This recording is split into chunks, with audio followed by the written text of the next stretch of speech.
and yeah, let's have the talk. Okay, thank you. Who is hungry here? Okay, I'll try to not hold you so much here. So I put all my PII information that are against my risk assessment, so don't worry about that. Who don't know me, so my name is Luciano Ferrari, and I have 15 years experience in IT, working with a network project manager, regional service delivery, and also in security. So I've been traveling all America, North America, Central Caribbean, and South America. Anybody from Brazil here? I'm originally from Brazil. From any parts of Latin America? Okay, so I'm alone here, no problem. So basically that's it. So what I'd like to focus today in the presentation is more about, I'm not going to any sort of a definition or some sort of a theoretical aspects for risk assessments or risk management, but I'll try to provide more some very practical experience that I have, because that's what I do every day, risk assessments, and I provide some sort of experience about how doing that, what really works, what don't work, and things that I realize that seems reasonably working well in most of the cases. So that's what basically I'll try to provide you. Is there anybody here that today that is involved with information security risk management? Raise your hand. Yeah, that's nice. That perform and do risk assessments, that'd be good. Okay, so what I can tell is that risk assessment actually, in reality, is, I can tell it's a very complex discipline, for sure. It's not something trivial, and basically what we try to do in risk assessment is we try to impose a method or a technique of assessment, and something that is really theoretical, that is really, how can I say, formulaic, or is really academical, into something that when we call risk, it is very inherently more intuitive or more emotional. Because different people understand risks in different ways. So there are different people that has different risk appetites. And the simple way I can put that is, for example, I can tell an example of flying on an airplane for jumping in a parachute. So today, not in the past, but today I can say it's too risky to me, so I can't do that. Right? Why am I going to do that? So why am I going to jump on a parachute on an airplane? So today, in the past I'll do that, but I don't know if it's security that with me or it's because of my age, I'm getting old, but to me today it's very risky. But there are hundreds and thousands of people that do that every weekend. So they go to the airplane and jump. So it's what they're doing is it's skydiving. So they do that and they get fun out of it, right? Bungee jumping is another one. So as you can see, different people has different appetites for risk. So what is your appetite for risk relies on? What's the appetite of risk of your company relies on? So that's the kind of things you have to understand. And you have to work with many multiple scenarios when you work with that. You have to work with a different type of people. Sometimes we have to work and talk with an executive. Sometimes we have to talk with an application developer. Or sometimes we have to talk maybe with someone that is related to your colleague on technology area. So it depends. This is really different like that. And sometimes it's interpreted as a negative activity, as we can see. What I can tell you is that probably there was a kind of a misunderstanding of us as an IT, because I believe that probably maybe in the last 2 or 3 years, we have a kind of assuming that if we pose ourselves as a risk manager, probably the business will get us. Because as security personnel, they were not getting us. But maybe if we're going to that direction, the business will get us. And there was a big disappointment when we realized that didn't happen. So because the business, even when we moved to that direction, their excitement for risk management is the same as information security. So it didn't change that much. And when I say people see that as a negative activity, it's because when you're talking, for example, as an internal requester that is requests you to do a risk assessment, if it's related to any project, they will say, hey, don't maybe they try to hide your things. Hey, don't tell everything because this guy can hold our project, or this guy can stop the business. They don't understand the real value for doing risk assessment. That what we're trying to do is really trying to provide the business more options for getting better decisions. Or in the other hand, if it's the vendor side, they may be thinking, hey, be careful what you're going to respond to that guy, because we may lose our account because of him. We may lose profit. Does anyone was already threatened by doing risk assessment here? Okay. So the other key point here is about the single method or single tool for doing risk assessment. Is this really practical? Remember, we have to deal with multiple different scenarios and situations. Sometimes you're going to have to do a risk assessment for a service provider that your company is going to contract for a cloud SaaS solution, or sometimes you are going to do a risk assessment for staffing the skills of your database team, or whatever, this disaster recovery program or business continuity program. So there are multiple different situations and cases that we have to deal with, and do you believe that doing the same process for all those different type of situations will be useful? Sometimes in the reality, if you go that with experience, you see that that really doesn't work that well. And I can tell you that there's a research saying that if you have a single approach for doing risk assessments in your organization, your risk management maturity level could be below 3. So you cannot keep using a single method. And I'll guide you through that on how to do that. You have to use different approaches on different situations and different use cases that you have in your company.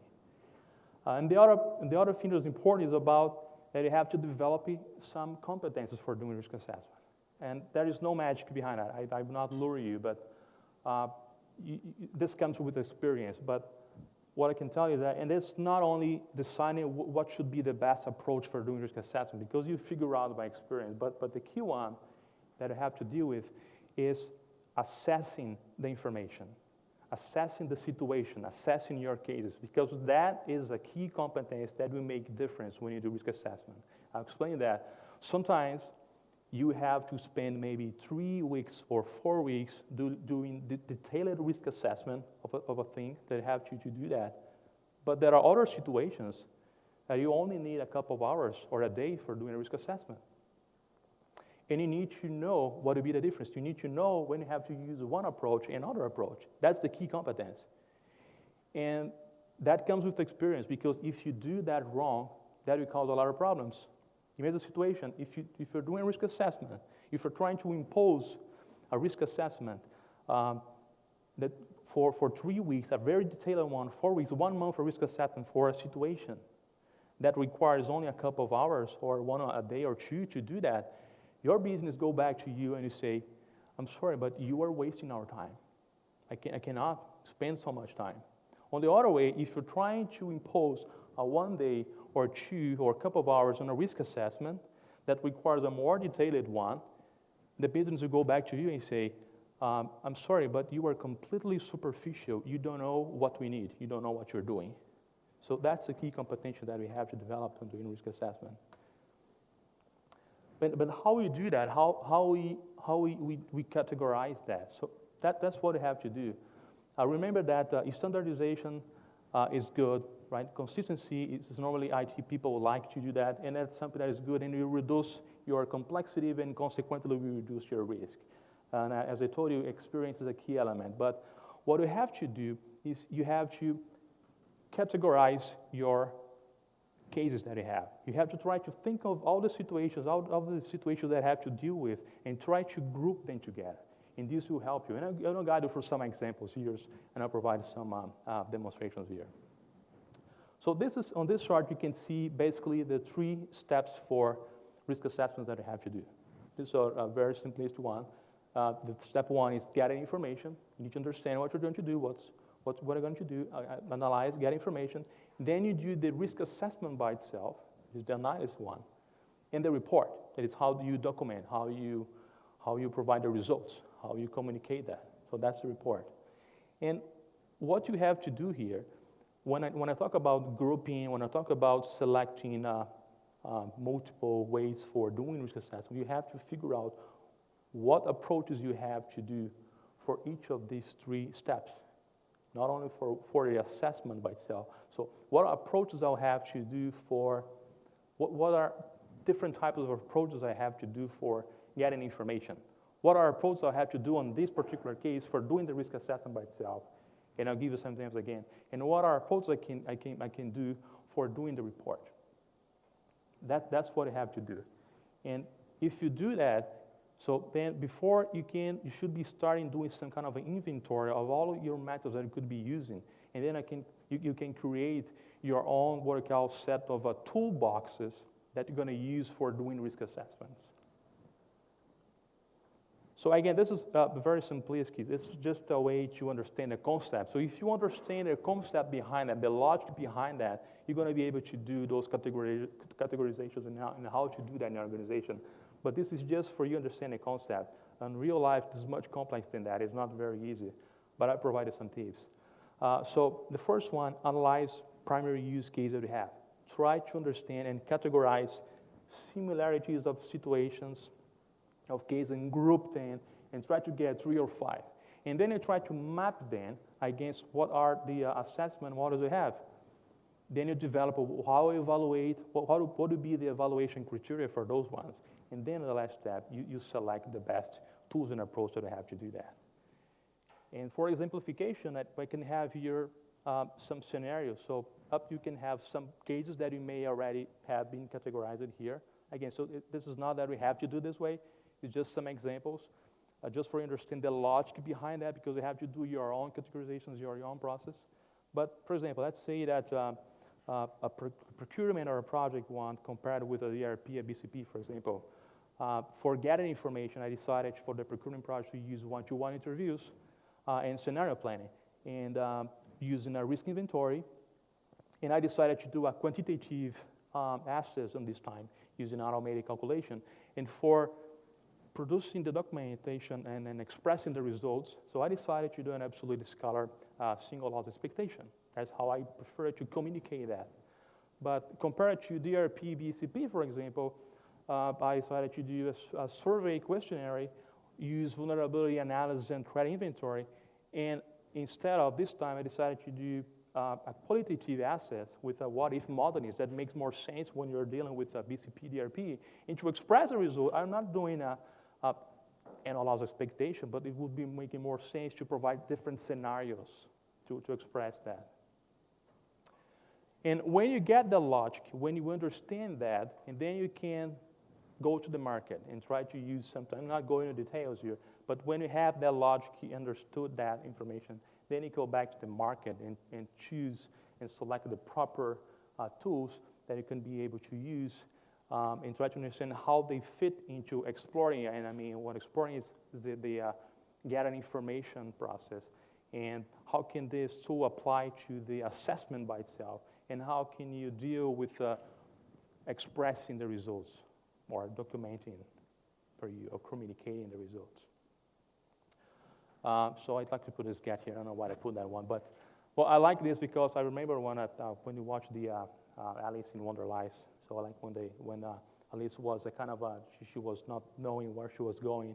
She was a kind of confused, and then she found a guy say, hey, can you give me the direction where I go? And the cat goes there and asking her where you were going, and she said, I don't know. And he said, well, so it doesn't matter. You can take whatever direction.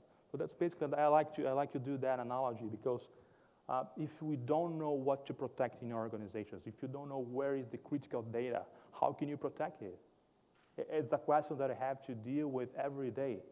And why I'm saying here, because information classification is something that is very useful when you're doing risk assessment. And there is a confusion here, because don't forget that we as security professionals, we are responsible for not only confidentiality, but we are required to help with availability, integrity, and confidentiality as well. So it's not only confidentiality. And people sometimes, they don't understand that. And when you're doing the assessment, or doing the gathering information, you need to understand where you have to focus with, which is more important.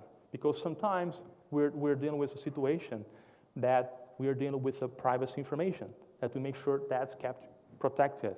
So we need to make sure that whatever the vendor we're dealing with, they will encrypt the data at rest, in transit, whatever. And But there are situations, for example, that we are dealing with that is different. Sometimes maybe what is more important on another scenario will be the availability. So we are very important availability, because the site is going to be a 24/7, will be accessed by multiple geographic locations, and that's important to us. So if that's important, so we were more concerned on this particular case with the availability. So ask your vendors more things related to that, right? What about your business continuity plan? What about your disaster recovery plan? But sometimes there are none of these two. Sometimes, for example, we deal with a situation that it is public information. We are not so concerned about availability. But for example, we are developing a website that will be online, and they say, okay, but we don't care. Why you have to do a risk assessment? Because you're going to be public information, and we don't care about availability. Hold on, maybe you are going to handle your development of your website for a company, or you'll be stored on a place on a small vendor that, for example, maybe they do not have security controls. And what happens if your site get hacked? What about the reputation for your company? So these type of things you have to deal and discuss with your business for they understand what their impacts. And you are responsible for making sure they understand all these scenarios. Because they believe we are only concerned about confidentiality, but that's not true. So this is a very important one, and this is one of the key things for making sure that your risk assessment is successful in your organization. It's very important that you have really deep relationships with all of these areas, with a corporate risk management. I'm not talking about information security, but corporate risk management, legal team, HR, procurement, and I explain you why. So for example, does anybody here, for example, works with your corporate risk management when you have to deal with the financial penalties in the organization? Right, so you have to contact them, you have to deal with them. Do you have, for example, to negotiate what will be the impacted losses that you have if you have a cyber threat, or they are doing that alone by their own rules, by their own ways. So you have to communicate with them. Or there is a project that may involve data loss. So that's why it's important that the first phase of the project, that is the information gathering, because from there you engage the correct team in your organization to do a better risk assessment, and then later to provide or to ask for what will be the appropriate remediation for that particular situation. But you have to involve legal. I have to work with legal every day, because especially now with privacy stuff going on, sometimes we work together because they know about a project that they're going on and they notify us, or it's the opposite. Sometimes we see projects and they are contracting vendors, but sometimes they're just doing a statement of work. So we ask them, did you involve the legal on that? Are they aware that for this particular case, only a statement of work will be required, or what you need is really a contract, a formal contract? Other situations, for example, that you have to be involved with legal, not that you have to be a lawyer to understand all the terms, but sometimes you were assessing a vendor and you determined what would be the requirements, what would be the things that would be very important for that particular vendor. So you want to make sure that in your contract, everything is there. All of your requirements is there to guarantee, to protect you. I'm sure your company must have a master agreement. But remember, a master agreement most of the times cannot cover 100% of the time, 100% of the cases. There are many situations that it may be more concerned with a particular thing than others. And remember that contracts, normally what they happen is that there are a lot of goes and forwards, because the vendors say, well, strike this line, we will not sign with this, and then it goes back and forth. So it's a kind of a game. So, and you need to make sure that nothing that is really important for that particular case is missing there.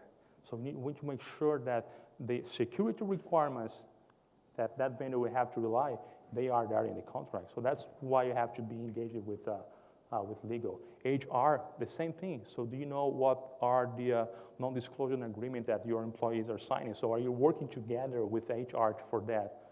What type of information they are collecting for contracting people? Are they doing a financial screenings, whatever? So you need to be engaged and be involved with them in the discussion as well. We are not separated. Sometimes most people are surprised when I put procurement. What procurement have to do with that?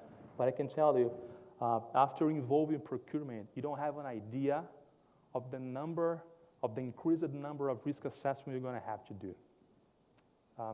We tend to understand, to believe that risk assessments will come out from project. So we follow our project management team, and they identify, okay, there's a possible vendor that are going to purchase here. Let's do a risk assessment here.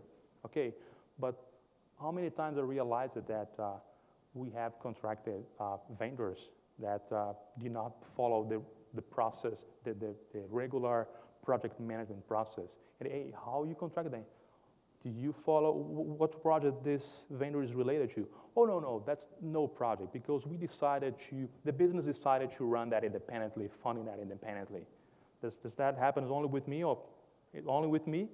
So if you engage procurement on a formal process to make sure they understand what are the requirements, why you are doing risk assessment, they will drive those projects to you. So whenever someone is trying to involve them to contract a vendor or to do a contract, hey, do you have a risk assessment? So talk to the risk assessment team first. You have to engage them. And we have to change a culture, because most of the people go to the risk assessment just for a checkbox, right? They come to you and say, hey, we are contracting this vendor, so we are signing a contract today, and the go live will be tomorrow, next week, so please help me approving the risk assessment. So it's not like that. So risk assessment is not another checkbox that they have to do.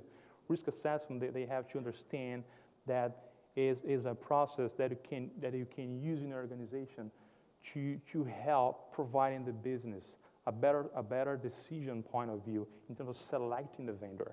So I don't care if I have to do 3, 4, 5 risk assessments for the same project, because we're evaluating different vendors. That's what you need to do. We are evaluating 3, 4, 5 vendors that are going out of an RFP, for example. And then with that information, we provide the business that will include the risk assessment, the security requirements on their decision to select the vendor. And not the opposite, when people go to you just to check a box and, okay, approve this risk assessment to me. That's the real value for risk assessment, providing the business a better analytic information for doing better decisions. Now I'd like to focus on 2 more things that are related to risk assessment that I destacked because they are more they are raising in terms of numbers that I'd like to discuss with you. One is about cloud providers, how to assess risk providers, cloud providers.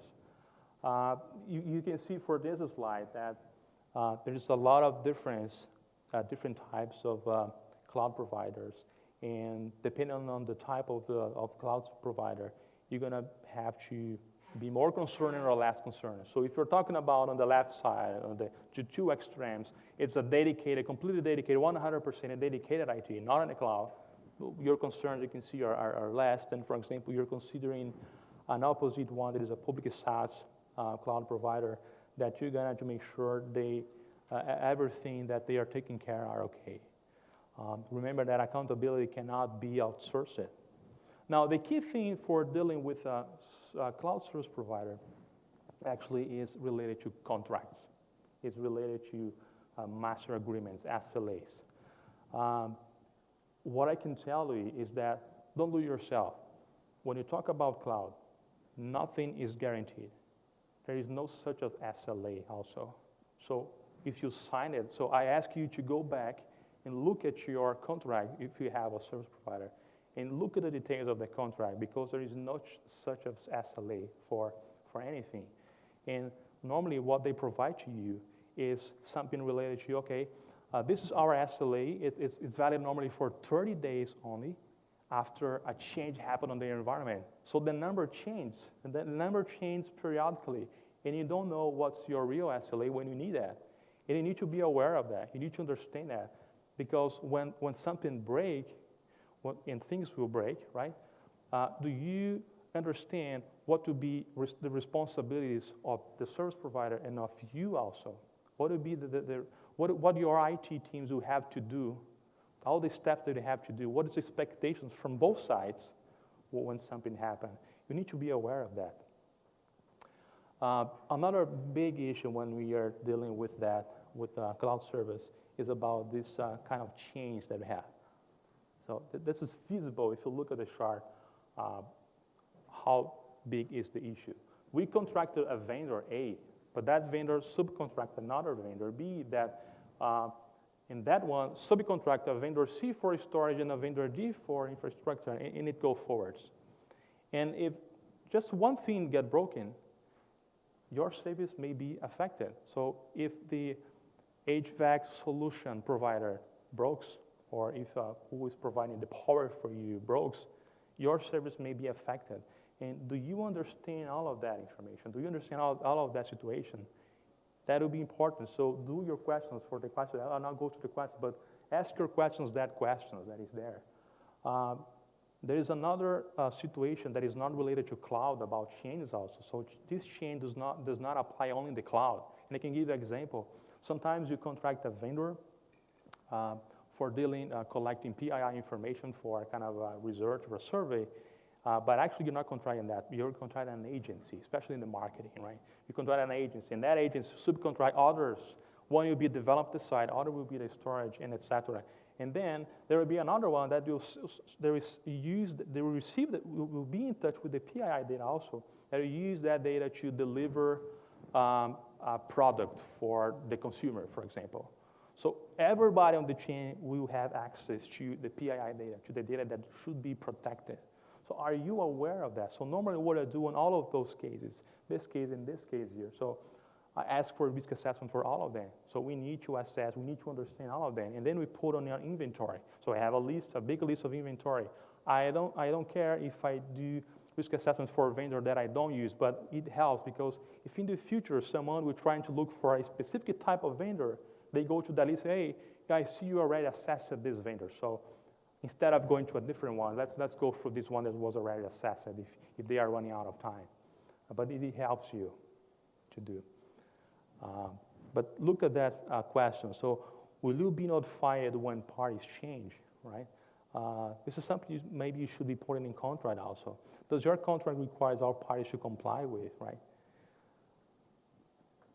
And here are just a set of some SLAs that if you are dealing with cloud providers, things that will be important to you to consider, to put it in contract and be monitoring, and don't trust what they say because it's strange, right? The service provider will tell you what is the SLA, and who will monitor?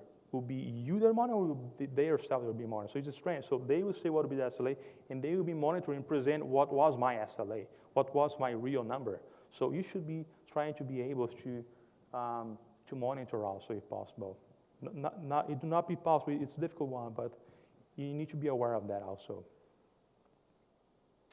Now the other focus area is increasing a lot. So how can you do risk assessment with when you talk about social media? So and I'd like to ask a question. Who here has a Facebook account? Who here stay with the hands on if you have also a LinkedIn account and a Twitter account? Any other that I haven't mentioned, Snapchat, whatever. Okay, so it's going down. But that's interesting because if I was asking the same question in the past, some years ago, probably going to have anybody, or there will be someone here that will be like this. But it's good that we see that it's changing. And why? Who here, for example, manage and do administration on Windows platform? Raise your hand. Nobody?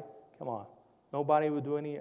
Well, what I can tell you is that I could give an example anyway. So if you do you know anybody that deals with Microsoft management, for example, server management, that never logged into that device, to a Windows machine? It's normal that you know how to use. You get being involved with the environment. You understand before doing that. So then we can use the same thing. So how can you say that you can protect and you can secure social media if you don't use that? If you don't know how people behave on that environment, how this really works. So it's important for you to use. If you want to protect, you must be using. It's be very difficult for you if you don't do that. And those are the typical things that really are raised when we are talking about social media. Top issues that people complain about. And I can go through each of them. For example, employee productivity. So I like when people go back to me and ask about, okay, we are very worried that social media is impacting our productivity. I say, really? Good. What is the baseline you're using today for measure productivity? I don't have. Okay. So how do you think we can be able to measure the change if you don't have a baseline? So we can't. Yeah, next question, please. So that's very simple. How people can tell about that if they can't measure that? It's really difficult. And there is other situations and scenarios. For example, if you go to most of the proxy today, right? Remember that the Facebook, for example, it's a very alive platform that keeps the session on. So if you're an employee, you go and you open Facebook, right? You do keep open until the end of the day. So people will think that you were actively working with Facebook the whole day, right? Actively work because it will provide a lot of traffic information and with the keep alive and etc. But actually what you did was I just came to the office, I turned it on, and then I just saw my message. Oh, okay. And then I didn't use it anymore. Maybe 3-4 hours, I keep working, concentrating on my work, and then after lunch, maybe I posted something that I saw funny on the lunch, I don't know, and that was it. But people, when we look at the logs, they will believe that you're actively working at Facebook, but that's not really true sometimes. So you need to understand that those factors. The other common issue that people have is record retention. So if your company is doing business in social medias, so they'll be able to do some record retention. So they need to understand how they're going to be able to do that. The other problem is about the company reputation image. So what people are really saying about our company on social media, what our employees are saying, or other people are saying. Some people like to monitor that to understand what people are saying, but you can't monitor everything. And I'll talk about monitoring later. The other one is about, the top issue is about inappropriate content posted by employee. And this varies a lot. This varies since of a guy that put there in their Twitter, on their Facebook, my manager is an idiot, or something that is really more concerning and that is really more problematic. So for example, last year, I think it was last year, there was a restaurant, 2 restaurant employees who were doing some stuff with food, right? And they were playing with that, and they posted that video on YouTube. I don't want to tell what the name, probably you know about what the restaurant is, but that was very problematic because they were not aware, so they were getting fun and they put it in YouTube. They didn't think that people would be able to trust it. There was a lot of number of accesses on that, and their manager were able to see that.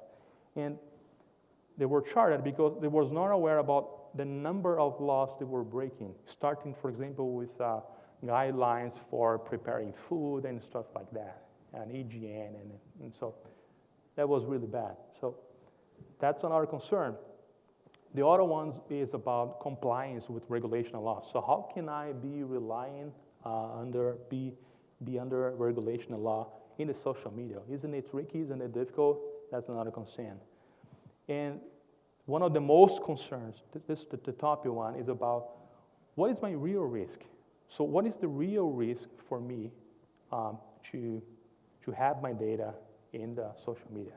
And that's, I'll try to help you how I'll be able to deal with that.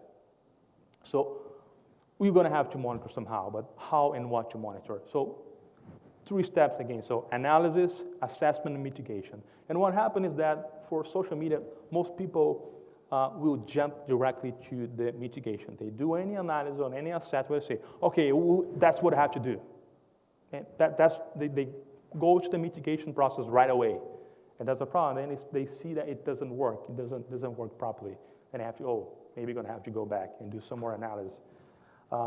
And then some people will start doing a lot of monitoring. So I see companies that were developed a very robust application and software to monitor it, but they were not aware also the number of laws they were also breaking because they were interfering with the privacy of their employees.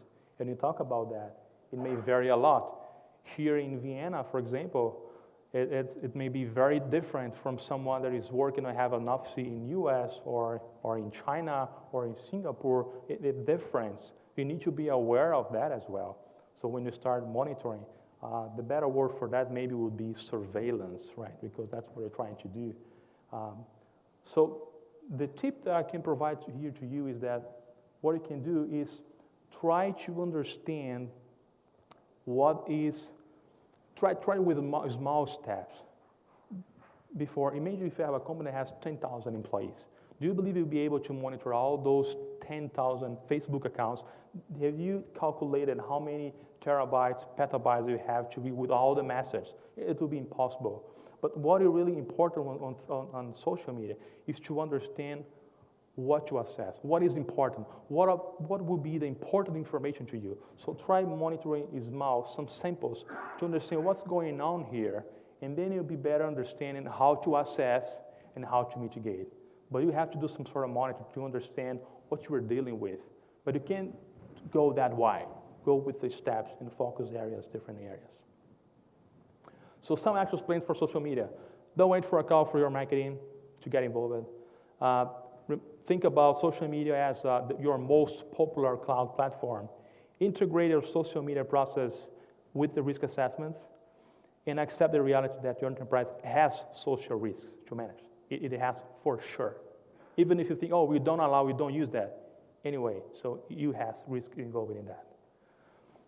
For the regulation, I don't want to explain regulation. That's not the idea. So the only thing I'd like to talk about regulation is that, again, when we are on that initial step for doing risk assessment, that we are dealing with regulation, all kind of thing, you need to try to make sure you get the proper team involved in an organization. Because sometimes you will hear something about, oh, we are collecting patient data. Oh, what patient? Oh, so are you relying on HIPAA? So credit card information? Because, for example, people don't know, or they don't want to tell you, or they just don't know that there are any regulation involved. So you, on the initial phase of risk assessment, needs to understand if there is any regulation involved to try to involve the proper team to deal with that. PCI, for example, is another one. Some people say, oh, we're not collecting credit cards, so we are contracting a company that's going to collect to us. So do you know that with PCI now, you have to be compliant, even if you're third party in that. So if your partner will deal with that, they changed it this year, they changed this year, you have to be compliant as PCI compliant as well. So you need to understand that. So you need to understand what's your industry regulations and pay attention when you're doing the initial phase of getting information to involve the right team to deal with that information right away and don't miss anything. So in summary, what I'd like to provide is that try to use that grouping model, get experience with that. You'll see how that will help you for doing assessment. Don't use a single approach, right? Engage other areas in your organization. As I told you, legal, corporate management. So I talk with them every day, basically. So you have to engage them and talk with legal, with HR, whatever. Promote risk assessment awareness, train people. And again, use risk assessment to try to sell risk assessment as a vendor selection criteria and not as a process that someone will check box. And user experience for continuous improvement. Because don't believe that you finished your risk assessments and that's all. So we decide how to categorize and how to use what different approach we're going to use for different situations, and that's it. So try to use the experience that you have to change that, because this will change definitely. This will change because security requirements will change, your vendors will change, so you have to change anyway, but it also have to be changing because you want to do it better the next time you're doing risk assessment. So maybe is there any way that I can try to use that experience that I'm getting and try to translate that in some formal documentation for providing some learning experience that I have to translate that in some sort of a continuous improvement that I can apply in my risk assessment. Yeah, try to think of that, and that will be much valuable for your risk assessment. Thank you.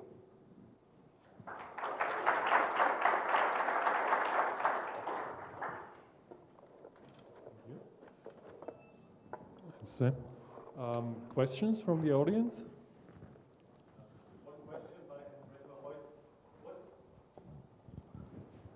What is the risk methodology you're using to evaluate the risk with an external vendor? Sorry, I didn't. What is the methodology you're using to evaluate the risk having an external vendor? I don't use a single methodology. That's the why. So we have like a niche process, everything, but I really don't use a specific methodology to use. That's what I'm trying to do. So I try to analyze different case scenarios and try to evaluate different ways. I don't follow a specific methodology for doing risk assessment. It depends. Sometimes I would just do, again, just a walkthrough with a person, just an interview. But some situations, so what is most important is try to understand what we are dealing with. What is really in game, and then I try to use what would be the best approach for that one. So I have a kind of a different tools that I can use from different situations, and that's normally aware. People are aware. Everybody will do risk assessment. They know what are the options they can use for different type of scenarios, but not a specific tool. More questions? And thank you. There will be more time. You'll be here. Yep. We go to lunch now. It's downstairs. Just follow the crowd, or there should be signs. So